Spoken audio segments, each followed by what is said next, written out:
In today's video, I'll show you how to use custom colors in Looker Studio reports to make your visuals pop and stay on brand. Start by opening your browser, searching for Looker Studio and logging in. Once inside, select the report element you want to customize.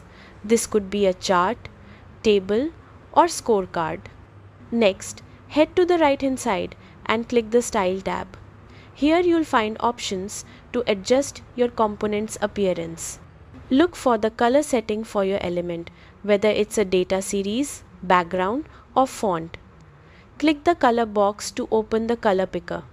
Within the color picker, click the plus symbol to access the custom color panel.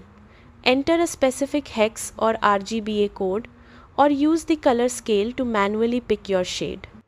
Once you're happy with your choice, click Done to apply it.